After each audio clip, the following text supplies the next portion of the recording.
Seri ketiga Bukek Xiansu. Cinta Bernoda Darah. Audiobook, novel silat. Cerita, Ho Ping Hu. Bab 47. Ia maklum bahwa perbuatannya itu tentu merupakan tusukan yang menyakitkan hati terhadap bekas kekasihnya. Akan tetapi, pikiran ini segera ia usir dengan kesadaran bahwa sesungguhnya hal itu merupakan jalan terbaik-baiknya.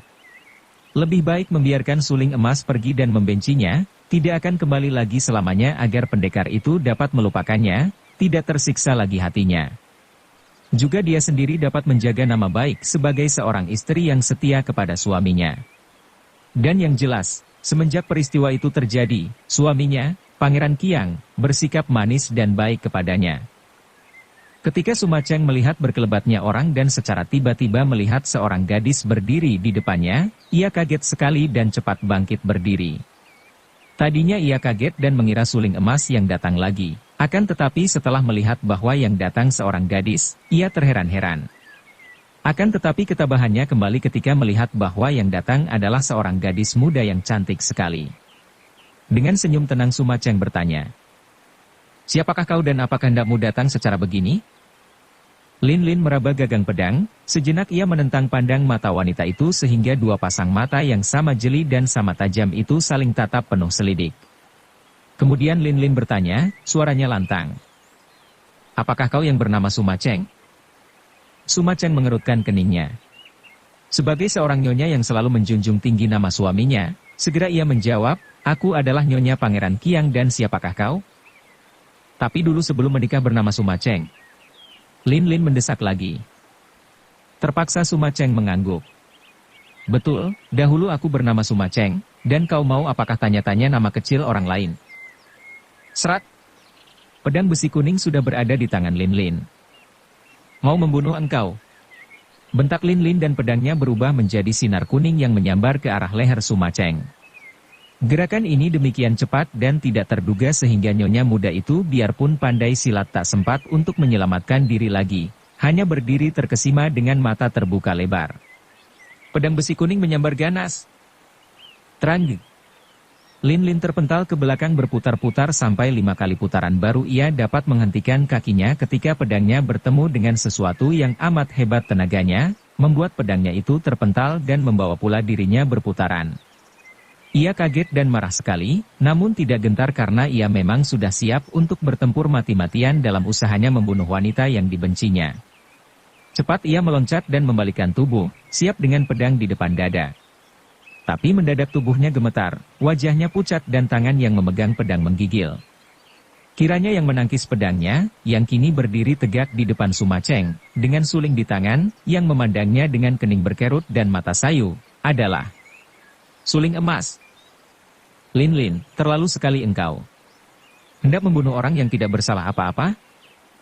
Suling emas menegur sambil menggeleng-geleng kepalanya, wajahnya yang tampan itu kelihatan sedih sekali. Teguran ini meledakkan gunung berapi kemarahan yang mendesak di hati Lin Lin. Tiba-tiba saja air matanya keluar bercucuran dan ia menudingkan pedangnya ke arah suling emas. Kau yang telah menghinaku. Kini membela dia. Ah, aku benci padamu. Benci." Sambil terisak menangis Lin Lin meloncat dan lari pergi secepatnya. "Lin Lin, tunggu." Suling emas mengejar. Di taman itu tinggal Suma Cheng yang berdiri terlongong, sedangkan anak-anaknya ketakutan dan 2 orang pelayan sibuk menghibur mereka dengan muka pucat karena takut pula. "Mari kita masuk, dan jangan ceritakan kepada siapapun juga tentang peristiwa tadi." Akhirnya Suma Cheng berkata, kemudian ketika berada di dalam kamarnya, tak tertahankan lagi nyonya ini menjatuhkan diri di atas pembaringan dan menelungkup sambil menangis. "Lin Lin, tunggu." Suling emas berteriak dan mempercepat pengejarannya. Lin Lin seperti orang gila, berlari cepat sekali karena ia mengerahkan ilmu lari berdasarkan tenaga yang ia peroleh dari latihan ilmunya yang baru di bawah petunjuk Empek Gan. Betapapun juga, latihannya yang masih belum masak itu tidak memungkinkan ia dapat melarikan diri daripada pengejaran suling emas. Akhirnya, jauh di luar kota raja, ia dapat disusul oleh suling emas yang mendahuluinya dan membalik, menghadang di tengah jalan. "Lin Moi, berhenti sebentar, mari kita bicara baik-baik." Dengan air mata membasahi pipinya, Lin Lin melintangkan pedangnya di depan dada dan matanya yang tajam menatap wajah pendekar itu sambil berkata ketus, bicara apa lagi? Kau sudah puas menghinaku 2 kali. Kau menyusul aku apakah hendak menghina lagi dan melihat aku mampus? Air matanya makin deras bercucuran. Dengan suara sedih Suling Emas berkata, Lin Lin. Lin Moy, mengapa kau berkata demikian? Tidak sekali-kali aku berani menghinamu. Ah, Lin Lin, tidak tahukah kau betapa hancur hatiku menghadapi semua ini? Kau agaknya tahu sekarang, bahwa aku adalah kakakmu sendiri. Tidak saja aku jauh lebih tua darimu, tapi juga aku. Aku adalah kakakmu, Lin Lin. Aku tidak menghina. Lin Lin membentak di antara isak tangisnya, katakanlah bahwa kau memandang aku sebagai seorang gadis yang tak tahu malu, seorang gadis yang rendah. Kau bukan kakakku, ini kau pun tahu jelas. Aku seorang putri hitan, aku hanya anak pungut ayahmu, aku bukan Shikam. Kita bukan sedarah daging, bukan seketurunan. Tentang usia. Sudahlah, tentu saja kau menganggap aku seorang gadis tak berharga. Kau mencinta Sumaceng yang sudah bersuami dan mempunyai anak. Ah, mengapa kau tidak bunuh saja aku? Kembali Lin Lin menangis. Suling Emas menarik napas panjang. Kau betul. Memang aku pernah mencintanya sebelum ia menikah dengan Pangeran Kiang. Namun kami tidak beruntung, dan dia sudah bahagia di samping suaminya, aku. Aku sudah melupakan perhubungan kami yang lalu. Karena inilah Lin Moy. Karena aku merasa bahwa aku sudah pernah mencinta orang lain, ditambah lagi kenyataan bahwa kau sejak kecil menjadi putri ayahku, diperkuat dengan kenyataan bahwa aku jauh lebih tua daripadamu, bagaimanapun juga. Tak mungkin aku mau merusak hidupmu. Kau masih muda, jelita, dan perkasa, lagi pula kau putri hitan. Banyak di dunia ini pria yang jauh melebihi aku segala-galanya, menantimu. Cukup. Kau hendak menambah luka di hatiku? Kau sengaja menghancurkan hatiku yang sudah sakit ini? Alangkah kejamnya kau. Alangkah bencinya aku kepadamu. Lin Lin menggerakkan pedangnya dengan ancaman hendak menusukkan senjata ini di dada Suling Emas. Bagus begitu. Kau tusuklah dada ini. Lebih baik begitu, Lin Moy. Untuk apa aku hidup lebih lama lagi kalau hidupku hanya mendatangkan sengsara bagi banyak orang? Suling Emas berhenti sejenak, meramkan matanya membayangkan wajah Sumaceng, juga wajah Tan Lian yang menjadi korban asmara, kemudian ia membuka lagi matanya. Sudah kupenuhi kewajibanku mewakili ibu menghadapi Tiante Liok Koai, sudah kupenuhi kewajibanku bertemu dengan adik-adikku seperti pesan ayah. Kau tusuklah dadaku. Karena Lin Lin memegang pedangnya dengan gerakan menusuk, maka ketika Suling Emas menubruk ke depan, tak dapat dicegah lagi pedangnya menusuk dada Suling Emas. Lin Lin terkejut dan membuang muka sambil menutupinya dengan tangan kiri. Tangannya yang memegang pedang gemetar sehingga pedang itu menyeleweng, menggores kulit dada kemudian ujung pedang menancap di pundak kanan Suling Emas. Ketika merasa betapa pedangnya menusuk daging, Lin Lin menjerit kecil dan menarik pedangnya, berdiri terbelalak dengan muka pucat. Suling Emas masih berdiri, mulutnya tersenyum sedih, darah mengucur keluar membasahi bajunya. Mengapa kepalang tanggung, adikku? Tusuklah lagi, yang tepat. Ini dadaku, aku rela mati untuk membebaskanmu dari derita. Makin besar mata Lin Lin terbelalak, kemudian ia menjerit lagi dan terisak lari meninggalkan tempat itu. Suling Emas terhuyung-huyung kemudian roboh pingsan. Berhenti. Menyerahlah untuk menjadi tawanan kami. Terdengar bentakan keras dan belasan orang berloncatan keluar dari balik pohon dan segera mereka mengurung Lin Lin yang berdiri tenang. Sekali pandang tahulah Lin Lin bahwa ia dikurung oleh para prajurit hitan, bahkan di antaranya ada yang ia kenal sebagai perwira-perwira yang pernah ikut rombongan ke Nancao menghadiri perayaan Bengkau.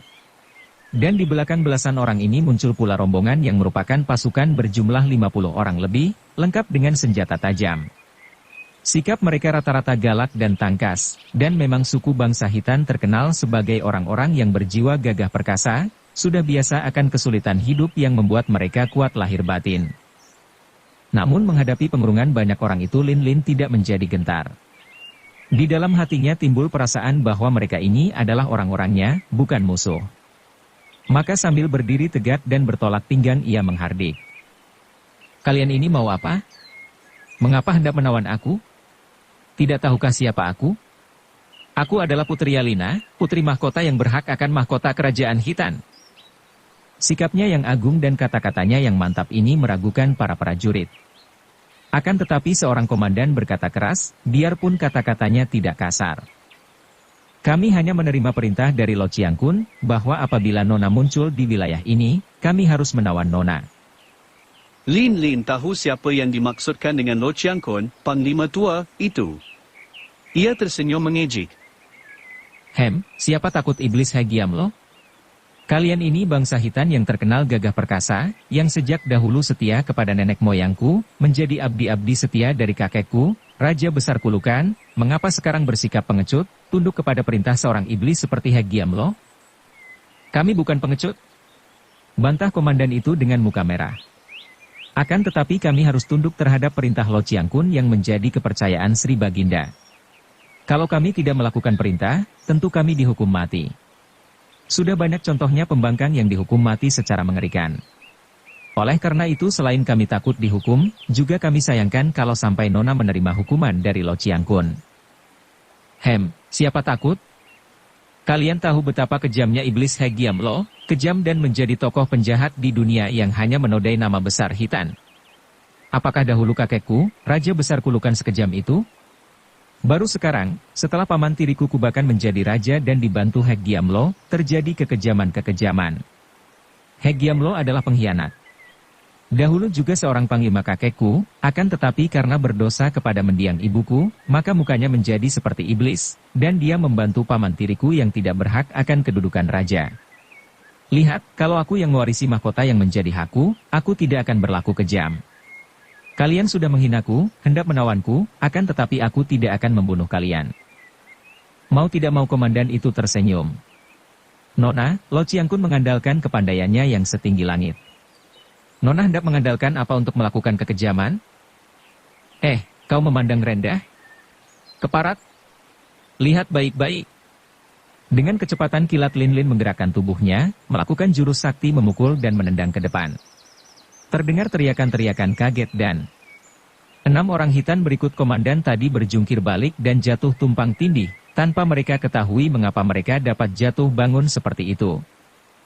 Nah, kau kira aku tidak dapat menyiksa kalian dan membunuh kalian secara kejam kalau ku kehendaki?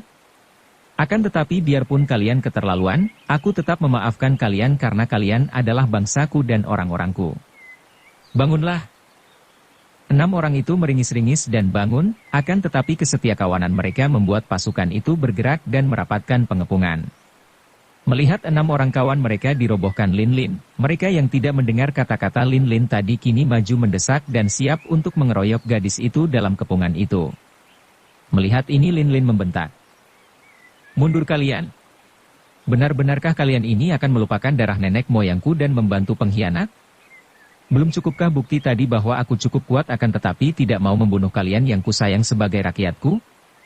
Awas, kalau memang kalian ini hanya terdiri dari orang-orang yang hanya tunduk kalau diperlakukan kejam, jangan salahkan aku terpaksa menggunakan kekerasan.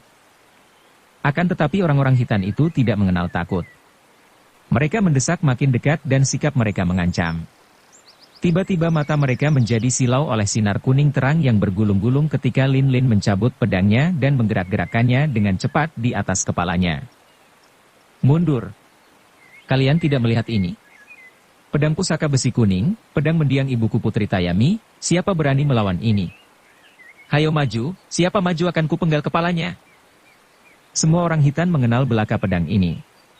Mereka yang masih muda dan belum pernah menyaksikan pedang ini, setidaknya pernah mendengar dongeng bermacam-macam tentang pedang ini yang katanya dahulu adalah pemberian Raja Dewa kepada nenek moyang Raja Khitan. Mereka serentak mundur dan muka mereka menjadi pucat. Kalian tahu, hanya pedang pusaka inilah yang menjadi tanda. Siapa memegangnya dialah yang patut menjadi raja di Khitan. Dahulu pedang ini terlepas dari tangan Kubakan, terampas oleh Kaisar Sung. Raja macam apa dia itu sehingga melepaskan pusaka kerajaan? Dia tidak patut menjadi raja dan dia hanyalah anak dari selir kakek Kulukan. Ibukulah putri mahkota, dan karena aku anaknya, maka akulah keturunan langsung dari kakek Kulukan, dan aku, Putri Yalina, yang berhak memakai mahkota kerajaan Khitan. Hayo, Siapa berdiri di pihakku dan siapa berani menentangku? Sambil berkata Lin Lin mengacungkan pedangnya ke atas, berdiri tegak dan sikapnya gagah dan agung. Anehnya biarpun belum banyak ia mempelajari bahasa Hitan ketika ia ditawan Hek Giamlo, namun kini dia dapat bicara dengan lancar dalam bahasa itu. Memang panggilan darah agatnya yang membuat ia merasa tidak asing dengan suku bangsa dan bahasa Hitan. Apalagi ia adalah keturunan dari orang-orang yang berdarah kerajaan Hitan. Pada saat orang-orang Hitan itu ragu-ragu dan tidak tahu harus bersikap bagaimana terhadap gadis ini, tiba-tiba di bagian kiri orang-orang itu bergerak minggir, memberi jalan kepada rombongan yang datang. Di antara mereka ada yang berkata dengan suara membayangkan kelegaan hati. Bagus, Pek Binciang Kun tiba. Hanya dialah yang dapat memberi keputusan, kita ini prajurit biasa yang tunduk perintah. Lin Lin cepat menengok dan ia melihat bahwa yang datang betul adalah Panglima Hitan yang terkenal itu, yang dahulu mewakili kerajaan Hitan ketika datang pada pesta Bengkau. Panglima yang berwajah putih ini datang bersama belasan orang perwira pembantunya dan mereka semua memandang ke arah Lin Lin dengan pandang mata penuh selidik dan wajah keren. Namun Lin Lin tidak menjadi gentar dan ia cepat menghadapi Pek Binciang Kun dengan sikap agung dan gagah. Sengaja ia tidak mengucapkan kata-kata seakan-akan sikap seorang putri yang menerima laporan dari panglimanya. Pek Binciang Kun tentu saja mengenal siapa Lin Lin dan panglima ini sudah pula mendengar tentang asal-usul gadis ini. Maka ia bersikap hormat sungguh pun ia tidak merendahkan diri. Tadi ia sudah menerima laporan lengkap, bahkan ucapan Lin Lin yang terakhir tadi didengarnya pula. Hal ini mengejutkan hatinya. Terang bahwa gadis keturunan langsung dari Raja Lama ini menuntut haknya dan kalau gadis ini berhasil menghasut, pasti akan terjadi perang saudara. Nona, kami sudah mendengar semua laporan dan mendengar pula ucapan Nona yang amat berbahaya. Ketahuilah, Nona. Kami hanya menjalankan tugas kami, taat kepada perintah Raja besar kami. Lebih baik Nona menurut saja kami bawa menghadap Raja dan percuma membujuk kami yang semenjak dahulu merupakan prajurit-prajurit setia sampai mati terhadap junjungan kami. Ucapan yang bersemangat dan gagah ini berhasil menggugah semangat para prajurit dan menghilangkan keraguan mereka. Lin Lin melihat hal ini menjadi gemas. Dengan sinar mata tajam ia menentang wajah Pek Binciang Kun dan berkata lantang. Pek Binciang Kun, melihat usiamu yang sudah lanjut, tentu kau dahulu pernah mengenal ibuku. Tahukah kau siapa mendiang ibuku? Sambil menunduk hormat Panglima itu menjawab. Ibunda Nona yang mulia adalah mendiang putri mahkota Tayami yang gagah perkasa. Dan kau tentu tahu pula siapakah kakekku, ayah dari ibuku? Kembali Panglima itu membungkuk lebih hormat lagi. Beliau adalah mendiang raja terbesar kami yang amat mulia, yaitu mendiang Kulukan yang besar. Agaknya ingatanmu masih baik. Dan kau tahu, rajamu yang sekarang itu, Raja Kubakan, dia itu terhitung apa dengan aku. Dengan Nona, beliau terhitung paman tiri, karena Sri Baginda adalah putra mendiang Maharaja Kulukan dari seorang selir. Paman tiri, namun masih ada hubungan darah, masih sama-sama keturunan kakek Raja Kulukan, sungguh pun ibuku Putri Permaisuri dan dia hanya putra selir. Akan tetapi tahukah kalian semua apa maksud hati paman tiriku itu hendak menangkapku? Aku hendak dipaksanya menjadi istrinya. Bukankah amat gila ini? Tidakkah jelas menunjukkan betapa bejat moral Kubakan yang kini menjadi raja kalian, raja yang tak berhak? Kami tidak mau mencampuri urusan pribadi orang lain, apalagi urusan pribadi raja kami yang kami junjung tinggi. Bantah Pek Binciang Kun sambil mengerutkan keningnya. Bagus. Lin Lin berseru marah sambil melintangkan pedangnya. Kau juga tidak memandang pedang pusaka ini? Pek Binciang Kun menghela napas panjang. Tentu saja, kami menaruh hormat kepada pedang pusaka yang sudah banyak berjasa terhadap bangsa kita itu. Akan tetapi, sebagai kepala pasukan pengawal raja, kami harus mentaati perintah yang diberikan atasan kami, yaitu yang terhormat Lo Chiang Kun. Menyerahlah Nona, kami akan memperlakukanmu dengan hormat dan baik. Lin Lin mengedikkan kepalanya, matanya bersinar-sinar marah. Kalau kalian tunduk dan menjadi kaki tangan Hek Giamlo si iblis jahanam, biarlah sekarang mengeroyok dan membunuhku. Aku tidak takut? Ah, Nona muda. Sesungguhnya kami bukan tidak tahu bahwa kau adalah Tuan Putri, keturunan langsung dari Yang Mulia Kulukan. Kami merasa sayang dan segan untuk memusuhimu. Akan tetapi apakah daya seorang anak perempuan muda seperti kau ini? Apakah artinya melawan dengan kekerasan? Siapa tidak tahu bahwa Lo Chiang Kun memiliki kesaktian yang tak terlawan? Kuharap saja kau dapat menyadari hal ini dan mari ikut kami menghadap raja. Mungkin hubungan darah kekeluargaan akan menyelamatkan dirimu. Aku tidak takut terhadap Hegiam Lo si iblis. Aku tidak takut kepada si muka buruk Baisan itu, seorang perwira yang berani menghina mendiang ibuku. Suruh dia datang, biar kami mengadu nyawa di sini. Teriaknya nekat.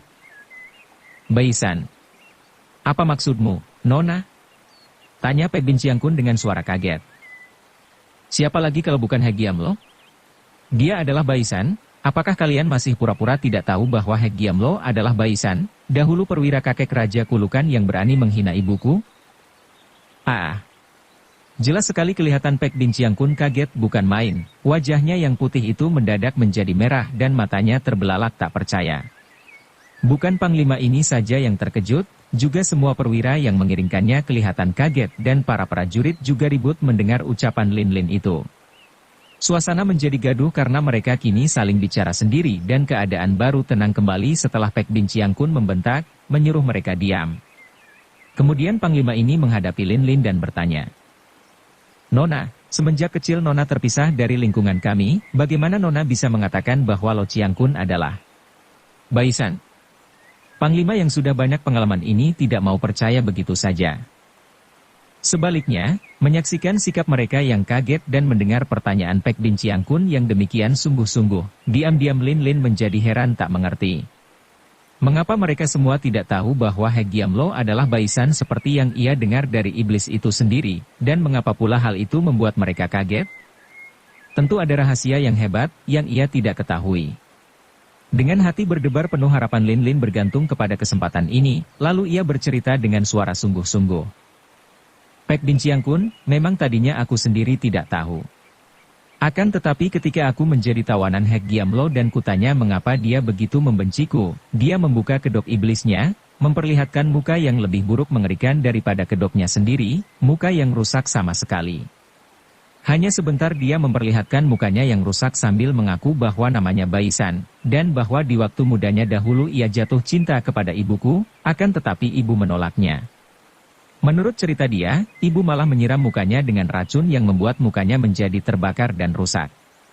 Akan tetapi aku dapat menduga bahwa tentu ia bermaksud hendak kurang ajar terhadap ibu, maka ibuku melakukan hal itu kepadanya. Kembali suasana menjadi gaduh. Dan akhirnya Pek Bin Chiang Kun berkata, suaranya berubah lunak dan panggilannya juga berubah, Tuan Putri Yalina, kami mohon maaf atas kekasaran kami tadi dan mulai saat ini, hamba dan sekalian anak buah hamba berdiri di belakang Paduka untuk menggempur pengkhianat Baisan beserta Raja Pamantiri Paduka yang ternyata telah menipu kami semua.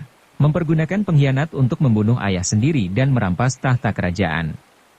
Setelah berkata demikian, Pek Bin Chiang Kun menjatuhkan diri berlutut di depan Lin Lin. Para perwira lainnya juga ikut berlutut, sedangkan para prajurit sambil berteriak, hidup Tuan Putri Yalina. Putri Mahkota Hitan. Sejenak Lin Lin berdiri tegak. Pedang besi kuning di tangan kanan, tangan kiri bertolak pinggang, kepala dikedikkan, dada dibusungkan dan matanya menyambar-nyambar ke kanan kiri penuh wibawa. Kemudian ia berkata lantang, harap kalian suka berdiri. Syukurlah bahwa kalian dapat memilih pihak yang benar untuk bersama menghancurkan pihak yang salah. Aku minta Pek Bin Chiang Kun suka mengumpulkan para perwira untuk mengatur siasat bersamaku. Pek Bin Chiang Kun bangkit berdiri, diturut oleh semua anak buahnya yang ternyata berjumlah 100 orang lebih. Kini mereka berkumpul dan berdiri di sekeliling tempat itu dengan harapan baru. Sudah terlalu lama mereka bekerja di bawah tekanan yang menakutkan dari Hegiam Lo yang mempunyai kekuasaan tertinggi. Agaknya malah lebih tinggi daripada raja sendiri. Pek Bin Chiang Kun mengajak perwira yang semua ada 16 orang untuk mengadakan perundingan dengan Lin Lin di bawah pohon-pohon yang rindang daunnya, setelah ia memperkenankan para anak buahnya untuk beristirahat sambil berjaga-jaga. Chiang Kun, terus terang saja, aku tidak tahu mengapa setelah Chiang Kun dan semua saudara mendengar bahwa Hegiam Lo adalah Baisan, Chiang Kun lalu tiba-tiba menyatakan mendukung aku. Ada rahasia apakah di balik semua ini? Pek Bin Chiang Kun menarik napas panjang. Tuan Putri tidak tahu, memang sepantasnya tidak tahu karena hal itu terjadi sewaktu Paduka masih amat kecil dan ibu Paduka belum meninggal dunia. Baisan dahulunya adalah seorang panglima hitan yang terkenal gagah perkasa. Seperti telah ia akui di depan Paduka, dia tergila-gila kepada putri mahkota Tayami, tetapi ditolaknya dan seperti kenyataannya, Ibunda Paduka telah menikah dengan seorang perwira rendahan yang gagah perkasa. Nah, agaknya ia menaruh dendam, apalagi karena Maharaja Kulukan sendiri tidak menyetujui niatnya mengawini putri Tayami. Diam-diam ia lalu melakukan pengkhianatan dan pada suatu malam, Sri Baginda Kulukan meninggal dunia dalam kamarnya. Oleh putranya, Sri Baginda Kubakan yang sekarang, ketika itu masih seorang pangeran, dikabarkan bahwa Sri Baginda tua meninggal karena penyakit. Akan tetapi hamba dan para perwira yang tahu akan ilmu silat tinggi, mengerti bahwa meninggalnya Sri Baginda karena pukulan jarak jauh yang beracun. Kami sudah menduga bahwa hal itu tentu dilakukan oleh Baisan, akan tetapi ketika kami mencarinya, ia telah lenyap tak meninggalkan jejak. Kiranya pada malam hari itu juga ia berani mati hendak mengganggu putri Tayami sehingga disiram racun pada mukanya. Karena itulah kami sekalian mengira bahwa dia pergi takkan kembali lagi, karena malu dan takut akan pembalasan kami. Lin Lin mendengarkan dengan penuh perhatian dan merasa tidak sabar ketika panglima itu berhenti sebentar untuk mengingat-ingat peristiwa yang telah puluhan tahun terjadi itu, baca cerita suling emas. Sementara itu, bangsa kita selalu mengadakan perang dengan kerajaan Houhan, dan yang menjadi calon ratu bukan lain adalah putri mahkota Tayami. Akan tetapi, Ibunda Paduka tewas di medan pertempuran secara aneh karena anak panah yang membunuhnya kami kenal sebagai anak panah yang biasa dipergunakan oleh Baisan yang menghilang. Dan beberapa tahun kemudian, setelah Paman Tiri Paduka, Kubakan menjadi raja, muncullah Hek Giamlo yang kami sebut Lo Chiangkun, menjadi panglima tertinggi yang amat berkuasa. Karena dia sakti, dan raja amat percaya kepadanya, maka kami tidak berani bertanya-tanya siapa adanya Hek Giamlo. Siapa kira, dia adalah Baisan yang berkhianat? Pek Bin Chiangkun tampak marah sekali. Akan tetapi lebih hebat adalah kemarahan Lin Lin. Kiranya Hek Giamlo adalah pembunuh ibunya. Makin besarlah hasrat hatinya hendak membasmi Hek Giamlo dan merampas tahta kerajaan Hitan. Bagus sekali. Kalau begitu mari kita serbu kerajaan dan bunuh Hek Giamlo si pengkhianat. Sabarlah, Tuan Putri. Hek Giamlo amat sakti. Bagaimana kita mampu melawannya? Jangan takut, percayalah kepadaku. Aku mampu menandinginya, dan andai kata aku kalah dan tewas, berarti aku sudah berjasa, mati untuk bangsaku dalam usaha membasmi pengkhianat. Jawab Lin Lin dengan gagah. Pada saat itu terdengar suara trompet dan gaduh.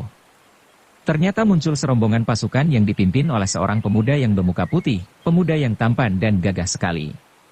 Begitu dekat, pemuda yang membawa golok besar ini dari atas kudanya berseru, "Hei, kaum pemberontak. Menyerahlah kalian sebelum aku terpaksa menggunakan kekerasan atas nama Sri Baginda." Semua orang terkejut, lebih-lebih Pek Bin Chiangkun yang melihat bahwa pemuda itu bukan lain adalah Kayabu, puteranya dan juga anak tunggalnya. Kayabu ini juga memakai nama bangsahan, dan ia memilih nama Liao yang kelak menjadi nama kerajaan Hitan. Liao Kayabu ini seorang pemuda berusia 25 tahun, gagah perkasa dan tampan, ahli main golok dan anak panah. Semenjak muda digembleng ayahnya, malah dalam perantauannya ia belajar ilmu silat tinggi dari para pertapa di sepanjang pegunungan utara. Kayabu, apa artinya ini? Tak tahukah kau bahwa ayahmu berada di sini? Bentak Pek Bin Chiangkun dengan suara lantang. Pemuda gagah itu sejenak memandang ayahnya, kemudian ia melompat turun dari atas kudanya, berlari menghampiri Pek Bin Chiangkun dan menjatuhkan diri berlutut. "Ayah, sebagai anakmu, aku menghormat dan menjunjung tinggi padamu. Sebagai anakmu, aku harap hendaknya ayah suka sadar dan insyaf, bahwa ayah telah terseret oleh bujukan orang untuk turun berkhianat. Ayah, semenjak kecil aku mendapat didikan ayah yang terutama menekankan agar supaya aku menjadi seorang gagah yang selalu mencinta bangsa dan setia kepada rajanya. Pelajaran ayah ini sudah berakar di dalam hatiku. Untuk membela bangsaku dan bersetia kepada bangsaku, aku siap menerima kematian, siap mengorbankan apapun juga. Akan tetapi, hari ini aku mendengar laporan bahwa ayah berkumpul dengan orang-orang yang hendak memberontak, yang berarti mengkhianati bangsa dan raja. Ayah, sekali lagi, sebagai putramu, aku mohon ayah suka sadar dan menarik diri keluar dari persekutuan jahat ini." Muka Pek Bin Chiangkun sebentar pucat sebentar merah, sedangkan Lin Lin memandang dengan hati tegang. Kayabu, kau tidak mengerti. Ayahmu tetap seorang yang selalu setia terhadap bangsa dan kerajaan. Ketahuilah bahwa gerakan yang akan diadakan oleh ayahmu adalah justru gerakan membasmi pengkhianat yang semenjak puluhan tahun merajalela dan baru sekarang diketahui dan akan diberantas. Ketahuilah bahwa Lo Chiang Kun sebetulnya adalah si pengkhianat Baisan, dan Sri Baginda yang sekarang ini malah mempergunakan tenaganya. Karena itu, tak dapat diragukan lagi bahwa kematian Sri Baginda tua maupun Putri Tayami adalah hasil pengkhianatannya yang dibantu oleh Baisan. Para prajurit dalam pasukan yang baru datang, menjadi gaduh mendengar ini, pasukan tak dapat diatur lagi dan mereka saling bicara sendiri dengan ramai. Liao Kayabu bangkit berdiri dan suaranya nyaring mengatasi suara gaduh lainnya. Pek Bin Chiang Kun, aku sekarang bicara sebagai seorang hamba kerajaan Hitan yang setia. Aku tidak tahu dan tidak ambil peduli akan dongeng tentang pengkhianatan zaman dahulu, akan tetapi kenyataannya sekarang, aku bekerja sebagai panglima di dalam kerajaan Hitan, karena itu aku harus setia kepada raja dan bangsa. Siapapun juga yang mempunyai niat memberontak, dia adalah musuhku. Pemberontakan berarti pengkhianatan, baik terhadap raja maupun terhadap bangsa, karena itu, sudah menjadi kewajibanku untuk membasminya dengan taruhan nyawa. Dengan golok melintang di depan dada, Kayabu berdiri tegak menentang pandang mata ayahnya dan juga Lin Lin. Gadis ini diam-diam kagum sekali. Pemuda ini benar-benar gagah perkasa, pikirnya, dan kesetiaannya terhadap Kubakan bukanlah kesetiaan karena dorongan perasaan pribadi, bukan pula dengan pamrih mencari kemuliaan duniawi, melainkan kesetiaan yang jujur dan bersih dari seorang panglima yang gagah perkasa terhadap negara dan bangsanya. Akan tetapi, Pek Bin Chiang Kun marah sekali. Anak durhaka, kau hendak melawan ayahmu sendiri. Orang tua ini sudah melangkah maju dan mencabut pedangnya yang panjang. Sejak kau kecil aku mendidik dan membangunmu, biarlah sekarang aku sendiri yang membasmimu. Chiang Kun, tahan dulu. Tiba-tiba Lin Lin berseru dan sekali tubuhnya berkelebat ia sudah melewati panglima muka putih ini dan berkata, putramu ini seorang panglima sejati yang gagah, harus dihadapi dengan kegagahan pula. Biarlah aku yang menghadapinya. Setujukah kau? Pek Bin Chiang Kun mengerutkan keningnya, akan tetapi karena ia menganggap Lin Lin sebagai junjungan baru calon ratu di Hitan, tentu saja ia merasa tidak enak kalau membantah. Ia menunduk dan menjawab, terserah kepada kebijaksanaan Tuan Putri. Akan tetapi harap Paduka berhati-hati karena bocah ini kepandaiannya cukup tinggi sehingga hamba sendiri pun belum tentu dapat mengalahkannya. Biarpun dalam ucapan ini Pek Bin Chiang Kun memberi peringatan agar junjungannya berhati-hati, namun mengandung pula kebanggaan seorang ayah terhadap putranya. Lin Lin mengangguk, tersenyum manis. Aku mengerti. Kemudian ia membalikkan tubuhnya menghadapi Kayabu yang masih berdiri tegak dengan sikap menantang. Kayabu, kau seorang panglima yang dipercaya dan setia kepada Sri Baginda Kubakan agaknya. Apakah ini berarti bahwa kau adalah kaki tangan Hek Giam Lo si iblis busuk? Aku seorang prajurit, seorang ksatria, tidak ada sangkut pautnya dengan Lo Chiang Kun, melainkan mengabdi kepada negara dan bangsa. Bagus. Karena kalau kau kaki tangan Hek Giam Lo, biarpun dengan hati menyesal karena kau putra Pek Bin Chiang Kun, tentu kau akan kubunuh. Ketahuilah, aku adalah putri mahkota Yalina, dan Sri Baginda yang sekarang adalah paman tiriku yang merampas tahta kerajaan dengan cara yang curang dan jahat. Akan tetapi kau tentu tidak peduli akan hal itu semua. Sekarang, sebagai musuh, melihat ayahmu berada di pihakku, apakah kau tidak mau menakluk? Aku seorang prajurit sejati. Sebelum kalah atau mati takkan menakluk? Lin Lin tersenyum. Bagaimana seandainya aku mengalahkan kau dan golokmu itu? Pemuda itu nampak terkejut, lalu menggelengkan kepala. Tak mungkin. Lalu ia menyambung. Di antara kalian semua, kiranya hanya ayahku yang akan mampu menandingi aku. Nona, lebih baik kau pergilah jauh-jauh dari Hitan dan hentikan semua niat memberontak ini agar ayahku jangan terseret-seret. Hai. Kayabu, kau benar-benar memandang rendah kepadaku. Majulah, kutanggung paling lama 13 jurus aku akan mampu mengalahkan kau. Terbelalak mata Kayabu dan ributlah semua prajurit mendengar ini. Kayabu terkenal sebagai seorang ahli golok yang pandai. Biarpun kepandaiannya tidak sehebat Hek Giamlo, namun ia terhitung Panglima Hitan yang pilihan dan mengalahkan Panglima ini dalam waktu 13 jurus sama sukarnya dengan merobohkan sebuah gunung agaknya. Diam-diam Pek Binciangkun sendiri mengerutkan keningnya. Ia bersimpati kepada Putri Yalina dan mau membantu karena ingin pula menumpas Baisan yang menjadi Hek Giamlo serta mengakhiri pengkhianatan Kubakan. Akan tetapi kalau yang ia bela adalah seorang putri muda yang begini sombong, yang bersumbar akan mengalahkan putranya dalam waktu 13 jurus, benar-benar keterlaluan dan kelak gadis ini tentu akan menjadi seorang ratu yang sembrono sekali. Melihat putranya sambil tersenyum-senyum melangkah maju menghadapi Lin Lin dengan sikap hendak bersungguh-sungguh, Panglima tua ini berseru, "Kayabu, jangan kurang ajar kau terhadap sang putri Yalina. Aku ditantang, dan memang musuhnya. Mengapa kurang ajar? Sudah semestinya musuh saling menantang dan siapa kalah harus tunduk. Nona, agaknya kaulah yang mengepalai pemberontakan ini, dan kau pula yang mempengaruhi ayahku dan teman-teman untuk memberontak. Setelah sekarang menantangku, hendak merobohkan aku dalam waktu 13 jurus, marilah kita membuat janji. Kalau betul kau mampu mengalahkan aku dalam waktu 13 jurus, aku akan menyerah tanpa syarat. Akan tetapi, bagaimana kalau dalam waktu itu kau tidak mampu mengalahkan aku? Kalau aku tidak menipu, akulah yang akan menyerah tanpa syarat dan akan menghentikan niatku membasmi Hek Giamlo dan Kubakan." "Tuan Putri." Pek Binciangkun berseru kaget, hebat janji yang keluar dari mulut Lin Lin itu, karena sekali berjanji, kalau betul tidak mampu mengalahkan Kayabu dalam 13 jurus, akan hancurlah semua cita-cita tadi. "Kayabu mundur kau. Kalau kau lanjutkan, aku takkan mengakuimu sebagai anak lagi." Saking khawatirnya, Pek Binciangkun berkata demikian. "Ciangkun, biarkanlah.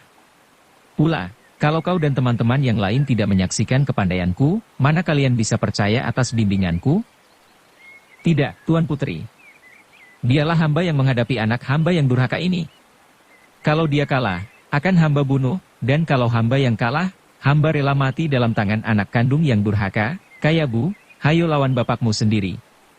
Pek Binciangkun sudah meloncat ke depan akan tetapi tiba-tiba, entah bagaimana, tubuhnya itu mundur sendiri seakan-akan ada tenaga tak tampak yang menariknya dari belakang. Ia menoleh dan melihat Lin Lin tersenyum. Kiranya gadis itu yang tadi menariknya dengan penggunaan tenaga jarak jauh yang amat hebat. "Ciangkun, tak tahukah kau bahwa majuku ini karena aku sayang kalau kalian ayah dan anak saling gempur? Anakmu seorang gagah perkasa, tidak semestinya dimusnahkan. Minggirlah." Mendengar kata-kata ini dan melihat bukti betapa lihainya Lin Lin yang mendemonstrasikan tenaga saktinya tadi, terpaksa Pek Binciangkun mengundurkan diri dan menonton dari samping dengan hati cemas. "Kayabu, kau majulah dan hitunglah jurus-jurus yang kupergunakan. Awas seranganku." Lin Lin merasa yakin akan dapat mengalahkan lawannya dalam 13 jurus. Tentu saja yang ia maksudkan dengan 13 jurus itu adalah jurus-jurus sakti yang ia warisi dari Pajiu Sinong. Kalau ia mengandalkan ilmu silat biasa, tentu saja 13 jurus merupakan waktu yang terlampau sedikit untuk mengalahkan seorang panglima muda yang kelihatannya begitu gagah perkasa. Namun, ia amat percaya akan keampuhan 13 jurus sakti peninggalan Pajiu Sinong, maka ia sengaja menantang untuk memperlihatkan kelihayannya sehingga para pengikutnya akan percaya kepadanya. Apalagi kalau diingat bahwa dia tadi sudah menyatakan sanggup menghancurkan Hek Giamlo si iblis sakti, kalau ia tidak mendemonstrasikan kepandaian yang sakti, tentu mereka itu takkan mau percaya. "Aku sudah siap," jawab Kayabu dengan suara lantang.